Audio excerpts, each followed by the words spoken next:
Despite Donald Trump's tariffs on pause, Canada still faces the most serious industrial threat it has ever come across. Prime Minister Justin Trudeau leading an economic summit in Toronto today with stakeholders and businesses to talk about the changing landscape of North American trade. Now, joining me now from the summit is Industry Minister Francois-Philippe Champagne. Minister, thank you so much for making time for us this morning. Appreciate it. Well, thank you very much. It's a very important day. Just flew in from Washington to be with our business leader, union leaders, making sure that, we restore business confidence. Canada is a great place to invest. That's the message I brought in Washington yesterday, saying, you know what? Tariff is not the way to make life more affordable for citizens in North America. So therefore, let's work together. Let's open dialogue. And that's what we're doing today with the Prime Minister. Hundreds of people are gathered here. So it's going to be a great day for Canada. While you were in Washington, did you personally get any meetings with the Trump team? And based on the conversations you were having, in your estimation, is it possible to escape the threat of these tariffs beyond the 30-day reprieve?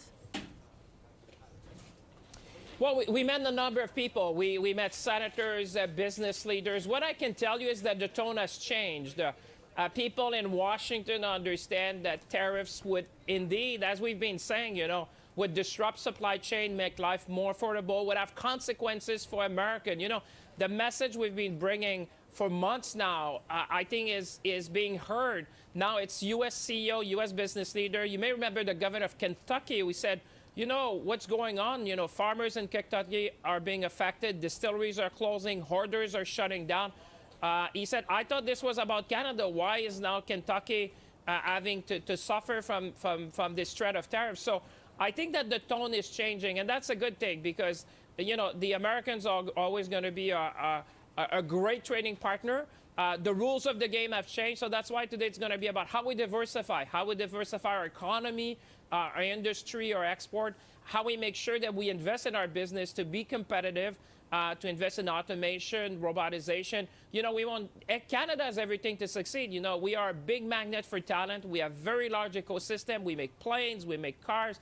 We have natural resources. We have critical minerals. We have energy. And we are the only G7 country with a free trade agreement with all the other G7 nations. So that put us in a strong place. And you know what? I'm always coming to Washington with a smile. I hope you're happy to see me because Canada is your largest customer. We buy more from the United States than China, Japan, the UK, and France combined.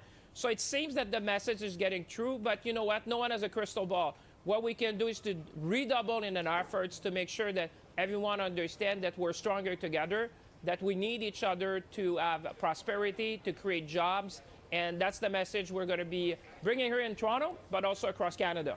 And I want to talk about the summit in just a moment, but just to be clear, you didn't get the opportunity to bring that message directly to members of Trump's team.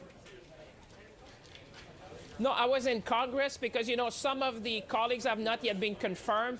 And there's I would say there's a rule or a tradition that until colleagues are confirmed, they will not really engage formally. So a number of my colleagues had informal discussion. But what I can say is that we were there meeting with senators, meeting with people in Congress, business leaders. And what I can say to Canadians, the tone has changed. And so this is a good thing. We're going to redouble our efforts. And today is a moment like that for Canada. I want an ambitious Canada. I want a confident Canada. I want a Canada that's going to be prosperous, and that's the message that we're going to bring here in I was about to say Washington, here in Toronto. The goal of today's summit is, to find ways to make this economy more tariff-proof. But with respect, you have been in office for 9 years. Why has it taken a crisis of this magnitude for the government to, actually look at pursuing different avenues?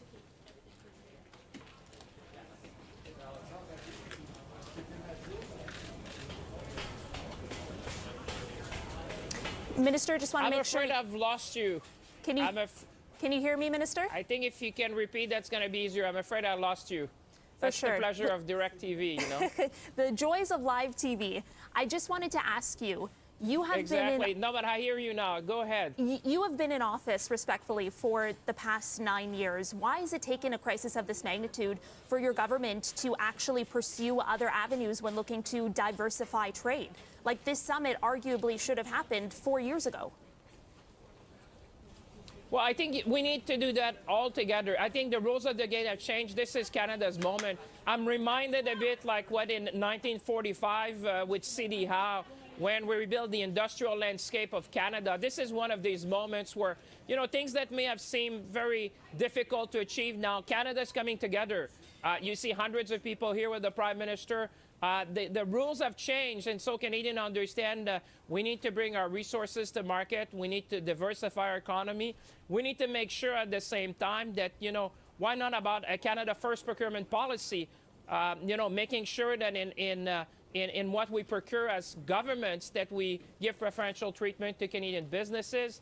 We've been talking about internal trade barriers. I think if there was a time to do it, this is the moment. This is the moment. This is our moment as Canada. I think what may have happened over the last few days, it's kind of a wake-up call to make sure that we are more resilient and that we make sure that we build what needs to be done here in this country to succeed and to prosper. And that message, I would say, was heard in Washington. They understand that this has been a wake-up call and that we have options and that we're going to invest in our economy, we're going to diversify, we're going to be more competitive, and we're going to do things faster, smarter. You know, we're a relatively small nation, so we can do great things. We know how to do big things fast, and this is what you're going to be seeing. While I take your point, I'll just leave on the note that something like interprovincial trade barriers has been an issue for decades, so it shouldn't have taken until now to address them. But unfortunately, I have to leave it there because I'm out of time.